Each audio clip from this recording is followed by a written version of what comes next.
მოგესალმებით. თქვენ უსმენთ ახალქალაქის ხმას. მე გახლავართ ლიოლია რაისიანი. დღეს ჩვენ სტუდიაში ყავს საინტერესო სტუმარი. 2025 წლის მასწავლებლის ეროვნული ჯილდოს გამარჯვებული ჟანა ხაჩატურიანი. მოგესალმებით ჟანა. მადლობა რომ გვესტუმრეთ პირველ რიგში. საზოგადოებას ძალიან აინტერესებს თქვენი საქმიანობის შესახებ. როგორ მიაღწიეთ წარმატებას, რა გზები გაიარეთ, გვინდა რომ ცოტა მოგვიყვეთ. მადლობა, მიხარია რომ თქვენი სტუმარი ვარ, მადლობა რომ დაინტერესდით ჩემი წარმატების და დავიწყებ ალბათ იქიდან გულისხმობთ ალბათ ეროვნული ჯილდოს წარმატებას. რაც შეეხება ეროვნული ჯილდოს წარმატებას, დავიწყებ იქიდან რომ ზოგადად კონკურსები არ მიყვარს. არც ერთ კონკურსში ვცდილობ რომ მაინც დამეტყვი რომ რაღაცა სტრესულია ჩემთვის გარემო და ვცდილობ თავი ავარიდო. თუმცა ისეთმა ადამიანმა წარმადგინა ჯილდოზე, ჩემმა კოლეგამ, ქუთაისელმა კოლეგამ ნანა მარღანიამ, რომელიც 2024 წლის ათეულის წევრი გახლდათ, რომ პასუხისმგებლობა ძალიან დიდი ვიგრძენი, რომ მომივიდა შეტყობინება, რომ თქვენ ხართ წარდგენილი ეროვნულ ჯილდოზე, აუცილებლად უნდა შემევსო აპლიკაცია. აპლიკაციის შევსება მოითხოვს საკმაოდ დიდ ენერგიას და შრომას. ფაქტობრივად გამოდის, რომ შენი განვლილი პროფესიული ცხოვრების თვით შეფასებას აკეთებ. და უკვე ეს იმას ნიშნავს, რომ შენი თავის უკავშირი გააკეთე. იმიტომ რომ შენ გიწევს გაიხსენო, რა გავს გაკეთებული, რა პროექტები გააკეთე, რას აკეთებ, როგორ მუშაობ ბავშვებთან, ყველაფერზე გიწევს დაფიქრება.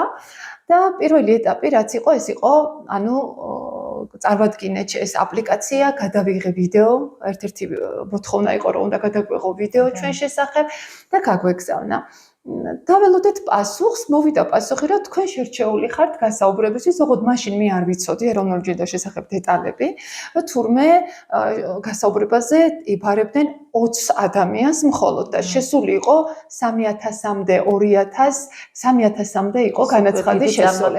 და მე ეს არ ვიცოდი, კიდევ კარგი არ ვიცოდი, იმიტომ რომ ძალიან მინერვიულებდი ამის შესახებ. მოკლედ გასაუბრება მქონდა 20 კაციანი ჟიურია ეროვნულ ჯილდოში, ეს ჟიური არიან საზოგადოების სხვადასხვა წარმომადგენლები, შეიძლება უფრო განათლების სფეროდან თავისთავად ცხადია ექსპერტები, მაგრამ არიან მაგალითად ჟურნალისტები, მსახიობიც და ასე შემდეგ. ცნობილი საზოგადო წევრები გახლავან ჟიურის წევრები. და ვიყავი გასაუბრებაზე ონლაინ ჩართვით. ძალიან საინტერესო იყო გასაუბრება. მე ველოდი რაღაც სტანდარტულ კითხვებს, თუმცა აღმოჩნდა, რომ ესეთი ძალიან ორიგინალური კითხვები, როგორ ვასწავლი დღევანდელ დღეს სამოქალაქო განათლებას, როგორ ახერხებ პრობლემებთან დაძლევას, როგორ უდგები თითოეულ ინდივიდს და ასე შემდეგ. გასაუბრებამ ჩაიარა სასიამოვნოდ და დაველოდეთ იმას, რომ უნდა გამოცხადებულიყო ათეული. სიმართლე გითხრათ, სადღაც რაღაცა 1% მქონდა, რომ შეიძლებოდა, მაგრამ აღმოჩნდა, რომ ათეულში აღმოჩნდი და ეს ძალიან დიდი გამარჯვება იყო ჩემთვის. სულ ვამბობ, რომ ათეულის წევრობა უკვე დიდი გამარჯვება იყო, რომ საქართველოში 10 საუკეთესო პედაგოგში მოხვდა, ეს დიდი გამარჯვება იყო. ამის შემდეგ უკვე როგორც იცით, ისე წავიდა, მოკლედ დაიწყო ჩვენ ვალდებულება ქონდა ათეულის წევრებს, რომ კონფერენციაზე უნდა შევხვდროდით ერთმანეთს, გაგვიზიარებინა ერთმანეთისთვის ჩვენი გამოცდილება, ჩვენი საგაკვეთილო პროცესის რაიმე, რასაც ფიქრობ, რომ წარმატებულად გამოგდის შენ და მე შევარჩიე პროექტული სწავლება, რომელიც სულ ახლახან მქონდა განხორციელებული მე-11 კლასში და ფიქრობ, რომ ძალიან კარგად ჩაიარა.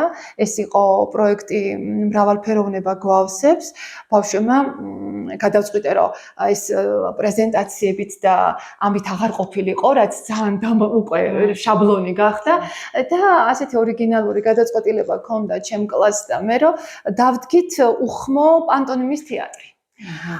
და მიუხედავად რომ არც არანაირი სარეჟისურო, არც სამსახიობო გამოცდილება არ მაქვს, რაღაცნაირად კლასი საინტერესო იყო, ამოყვნენ ბავშვები და გავაკეთეთ მოკლედ სხვადასხვა პატარ-პატარა უხმო, მაგალითად ერთ-ერთი იყო ასეთი, ქონდა მარიტა მარიტა გავაცოცხლეთ ქართული ჩვენი წარსულიდან, რომელიც საზოგადოებამ თავისი განსხვავებულობის გამო, თავისი განსხვავებული მაშინდელი საზოგადოებისთვის მიუღებელი ქცევის გამო გამოუტანა განაჩენი, რომ უნდა ჩაეკოლათ და ასე შემდეგ. მოკლედ ძალიან ბევრი მუსლიმანური სამყარო გავაცოცხლეთ, მალალა იუსუფზაი გავაცოცხლეთ, რომელიც იბრძოდა თავისი განათლების მიღებისთვის მუსლიმანურ სამყაროში და მსგავსი ადრეულ ქორწინება, სადაც ქალების უფლებები ირღვევა და მსგავსი სადღაც 5 სცენარი იყო და აი ეს ჩემი რეალურად განხორციელებული პროექტი წარვადგინე კონფერენციაზე და ვფიქრობ მოწონება დაიმსახურა, რომ აღმოჩნდა, რომ მე ხუთეულის გამოცხადებისას აღმოჩნდი ხუთეულში. ხუთეულის შემდეგ იცით, რომ მე დაჯილდოების ცერემონიალი 30 სექტემბერს შედგა და იქ ნამდვილად ყველასთვის სურპრიზი იყო, ვინ იქნებოდა პირველი გამარჯვებული მასწავლებელი და როგორც იცით, ასე დამთავრდა სასიამოვნოდ დაგვირგვინდა ეგ დღე და მადლიერი ვარ ეროვნული ჯილდოსიც, მადლიერი ვარ მთელი ქვეყნის თითოეული ჟიურის წევრის, რომ მენდობა გამომიცხადეს ამ ადამიანებმა. და ეს არის უდიდესი პასუხისმგებლობა აღიარებასთან ერთად, რომ მე უკვე ვფიქრობ და ხვდები, რომ გარდა იმისა, რომ მე ბევრი რთული და ჩემსავით ბევრმა მასწავლებელმა მე რომ ვამბობ არნიშნავს, რომ მარტო მე გამოიარა რთული გზა, წინ კიდევ მეტი პასუხისმგებლობით სავსე გზა მელოდება. და რას ფიქრობთ, მასწავლებლობა რა არის თქვენთვის? საკმაოდ რთული კითხვა სხვათა შორის, რა არის მასწავლებლობა, ერთი სიტყვით გიპასუხოთ. მასწავლებელი, მე ვფიქრობ, რომ ჯერ უნდა იყოს პიროვნება. თუ პიროვნება არ არის შემდგარი, თუ ის ღირებულებები არ გააჩნია, რაც უნდა კონდეს შემდგარ ადამიანს, ის ვერ იქნება მასწავლებელი. კარგი მასწავლებელი ვერ იქნება. იმიტომ რომ რაც არ უნდა მე თეორიულად ვასწავლო, ბავშვები სწავლობენ ზოგადად მოდელით, მაგალითით. ერთს ვამბობდე და მეორეს ვაკეთებდე, როგორც მშობელიც უნდა ვიყო მე ჩემი შვილების მაგალითი, ისე უნდა იყოს მასწავლებელი ყოველთვის მაგალითი. მით უმეტეს თქვენ იცით, რომ მე ვასწავლი სამოქალაქო განათლებას და ვარ ფილოლოგი და ეს არაჩვეულებრივად ინტეგრირდება და ერწყმის ერთმანეთს, რომ სამოქალაქო განათლებას ვერასწავლი ისე, რომ პარალელს არავლებდე ფილოლოგიასთან, ლიტერატურასთან, რაც სიღრმისეულად მაძლევს საშუალებას, რომ ბავშვებმა გაიაზრონ სიღრმისეულად რა არის მაგალითად რატო ვასწავლი, რომ უნდა ვიყო ტოლერანტი. რას ნიშნავს ტოლერანტობა? ეს არ არის უბრალოდ ლიტონი სიტყვები, რომ უნდა იყო ტოლერანტი. რომ ეს მიმღებლობა ჯერ ჩემგან უნდა მოდიოდეს მასწავლებლისგან, მე უნდა ვიყო მოდელი და მე ვასწავლო მას რა არის მიმღებლობა, რა არის განსხვავებულ გარემოში ცხოვრება, ერთმანეთის აზრის პატივისცემა, მოსმენა და ასე შემდეგ. და ჟანა, ძალიან მაინტერესებს სკოლაში რო დაბრუნდით, როგორ შეხვდნენ მასწავლებლები და მოსწავლეები. ამ დიდი წარმატების შემდეგ. დიახ, ძალიან ემოციური ფონია, ჯერ კიდე ალბათ არ ჩამქრალა ჩემში ეს ემოციური ფონი და მართლა მეც სხვანაირად შევედი კლასში, ჯილდო წამოვიღე. სკოლაში აუცილებლად მინდოდა რომ ჩემი კოლეგებისთვის, ჩემი მოსწავლეებისთვის მეჩვენებინა და ბავშვებმა ფოტოები გადაიღეს ჯილდოსთან ერთად, იმიტომ რომ ეს ჯილდო მარტო ჩემი არ არის და მე ეს სიტყვაშიც თქვი და ყოველთვის გავმეორდები, რომ ეს ჯილდო ჩემი მოსწავლეების და სკოლის გარშე არ იქნებოდა, წარმოუდგენელია. მე ზურგს რო არ მიმაგრებდნენ ის ადამიანები, სკოლა, კოლეგები, მოსწავლეები, ამას მარტო ვერ მიაღწევ ვერასდროს, ამიტომ მე გულწრფელად ვამბობ, რომ ეს ჯილდო ეკუთვნის ჩემ რეგიონს და ეკუთვნის ჩემს სკოლას და ჩემს მოსწავლეებს. დამხვდნენ ისე როგორც ველოდი და ყველაზე სასიამოვნო იყო, როცა მოსწავლეები გეუბნებიან, რომ მას იცით, თქვენ ეს მართლა დაიმსახურეთ. ყველაზე დიდი ჯილდო ეს არის მოსწავლისგან გულწრფელად წამოსული სიტყვები. აი ახლაც უნივერსიტეტიდან მოვდივარ და დამხვდა ყოველ ლექციაზე შესვლას მოხდება თითო სურპრიზი იმისა, რომ როგორი მადლიერები არიან სტუდენტები და მე არ ვიცი რა დავიმსახურე, მაგრამ მართლა უსაზღროდ მადლიერი ვარ თითოეული სტუდენტის და მოსწავლის. აი ამ ხელას სიყვარული რომ გაიმეტეს ჩემთვის. მართლა. საინტერესო, ჩემთვისაც ახლა უკვე იმდენი ემოცია მაქვს, რომ კი, მადლობა. წარმომიდგენია ახლა თქვენ რას გრძნობთ. აბა რას გეგმავთ სამომავლოდ? სამომავლო გეგმები ძალიან დიდია. როგორც წეგან აღნიშნე, პასუხისმგებლობა ეს იმდენად გაასმაგდა, რაც მქონდა მეტი პასუხისმგებლობა და მეკისრა. ერთადერთი ვფიქრობ, რომ მე მომეცა მასწავლებლის ეროვნულმა ჯილდომ მომცა შანსი იმისა, რომ ცოტა უფრო მაღალი პლატფორმიდან შევძლო ჩემი სკოლის, ჩემი რეგიონის და არა მარტო ჩემი სკოლების პრობლემების გაშუქება.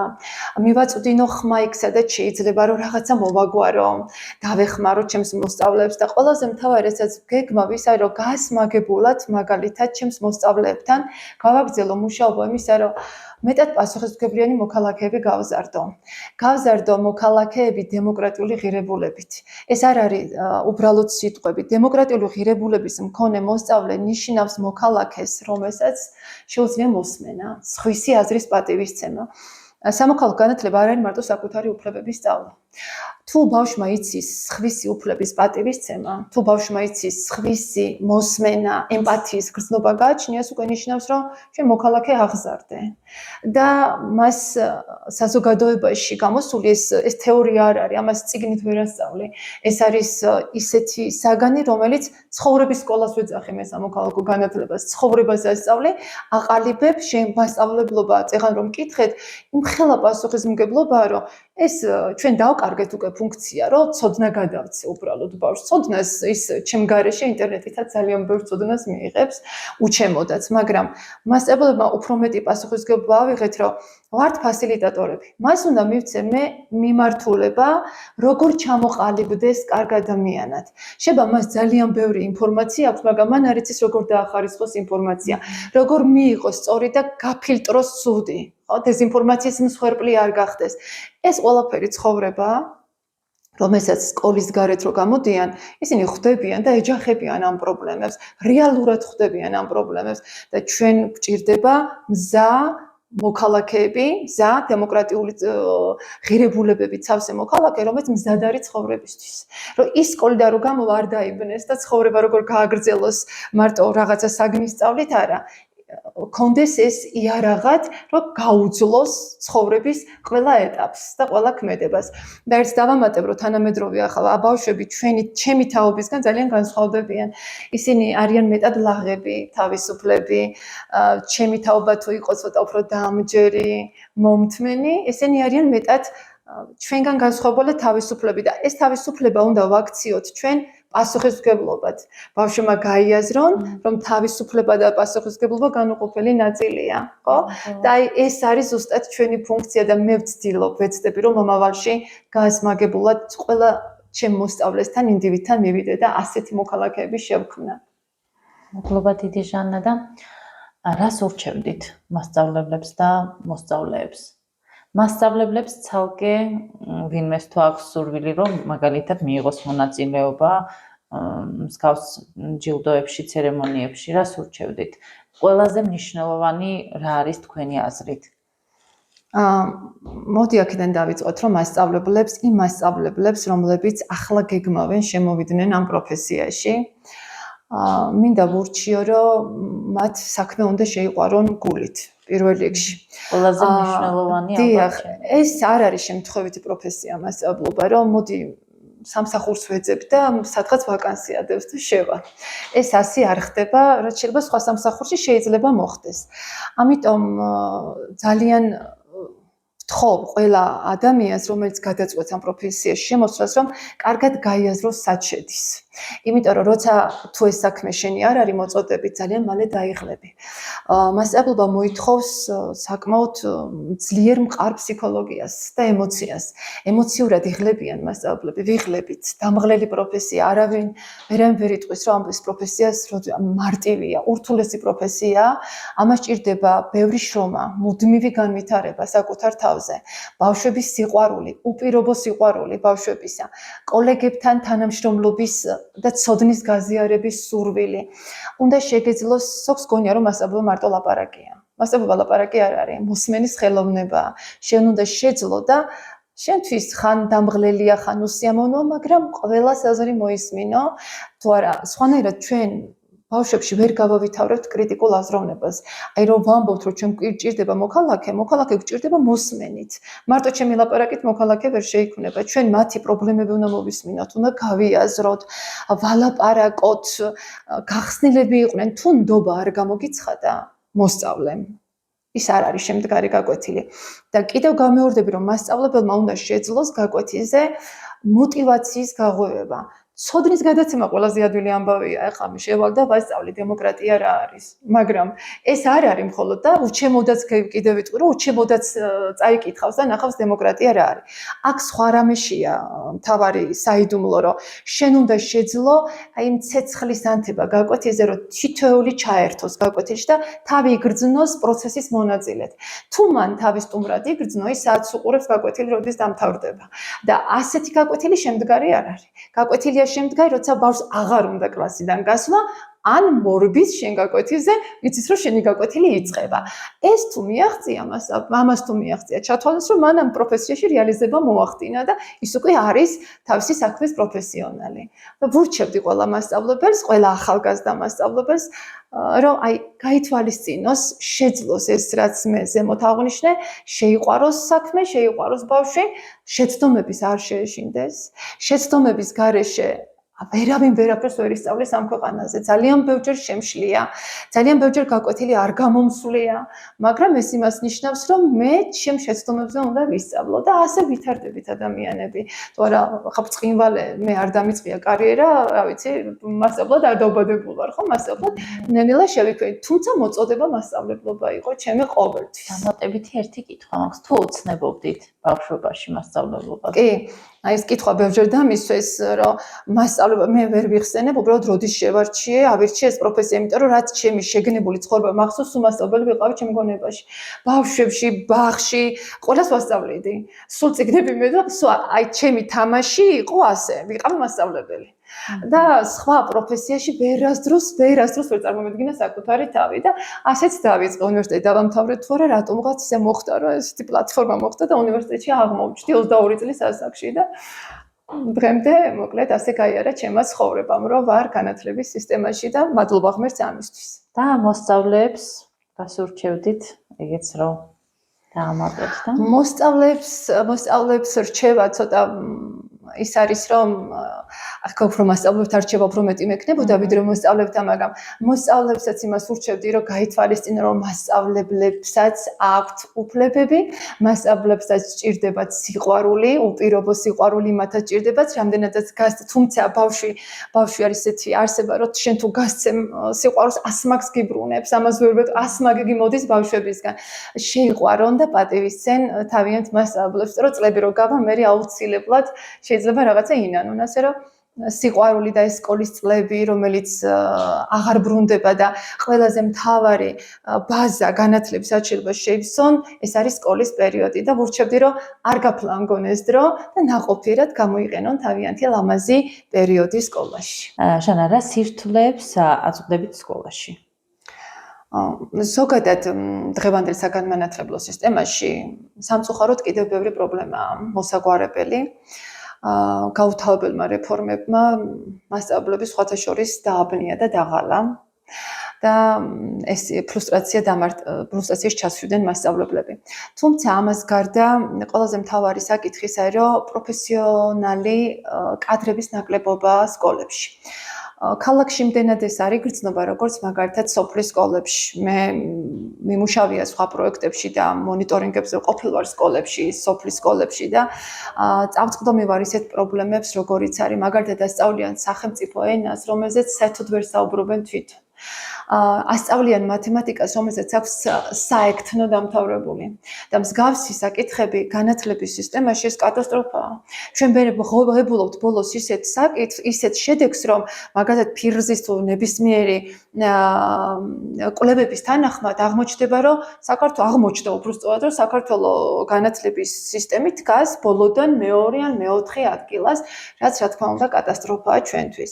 ამიტომ ეს საკითხი მე ძალიან მაწუხებს, რომ სკოლებში უნდა შევიდეს ინტელიგენციის დიდი ნაწილი, მაგრამ ინტელიგენცია რო შევიდეს სკოლაში, მას სჭირდება мотиваცია და დაინტერესება სახელმწიფოს მხრიდან, რაც პირველ რიგში მატერიალურად უნდა აისახოს, რომ ეს ინტელიგენციის რაღაცა ნაწილი შევიდეს სკოლაში, რაც მე ვფიქრობ, რომ ძალიან კარგ შედეგს მისცემს საგანმანათლებლო სისტემას. მეორე ეს არის რომ ინფრასტრუქტურა, მოუგვარებელი ინფრასტრუქტურა ძალიან ჯერ კიდევ პრობლემაა სოფლებში, თქვენ ალბათ იცით როგორ სკოლებში უწევთ ბავშვებს სწავლა, როგორი საკლასო ოთახები აქვთ, არის სკოლები სადაც ისევ ღუმელი დგას და შეშით თბებიან, თუმცა ბავშვები ინტერნეტით სულ სხვა სამყაროში ცხოვრობენ და ეს სამყარო თავიანთი რეალური სამყარო და არარეალური სამყარო ერთმანეთისგან ძალიან განსხვავდება და ბავშვები ინტერესს კარგავენ, ავტომატურად ინტერესს კარგავენ სკოლისადმი. რითი უნდა დააინტერესოს მასწავლებელმა, როცა უკეთეს რაღაცას ნახავს ინტერნეტში, ხო? ამიტომ მასწავლებელს უწევს ზღვა შრომის ჩადება, შეიძლება შედეგი 0 იყოს, იმის გამო რომ თეორიული მასალით დღევანდელ ახალგაზრდობას ვეღარ დააინტერესებს. ეს არის პრობლემა. მას ჭირდებათ ტექნიკა მათ, ხო?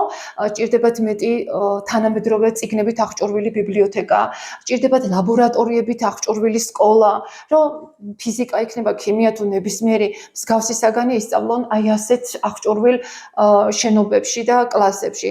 რა თქმა უნდა, მე უკვე აღმოჩნდებით ხოლმე, რომ რეგიონის ბავშვები და დედაქალაქის ბავშვები ერთმანეთისგან რატომ განსხვავდებიან? განსხვავდებიან იმიტომ კი არა, რომ ვინმე უკეთესი ბავშვი იბადება იქ და რეგიონში ნაკლებად არა, არავითარ შემთხვევაში, უბრალოდ ხდება ის, რომ ისინი მეტად მოწყობილ კომფორტულ გარემოში სწავლობენ და რა თქმა უნდა, არაფორმალურ განათლებას ემატებიან, რომ გარემო მათი არაფორმალურ განათლებას აძლევს მეტ შესაძლებლობას და აი ასე ხდება ხოლმე სამწუხაროდ მერე საზოგადოების დაყოფა, იქიდან გამომდინარე, რომ ვიღაცამ უკეთესი განათლება მიიღო, ვიღაცამ იმის გამო, რომ არ იყო სახელმწიფოებრივი ხელშეწყობა, ვერ მიიღო საკმარისი განათლება. მთელი რიგი პრობლემები განათლებაში, რომელიც მოსაგვარებელია საზოგადოების თუ სახელმწიფოს მხრიდან არის ესენი. ძალიან დიდი მადლობა. ძალიან დიდი სიამოვნება მივიღე. მადლობა. ეს იყო ახალქალაქის ხმა, დარჩით ჩვენთან ერთად.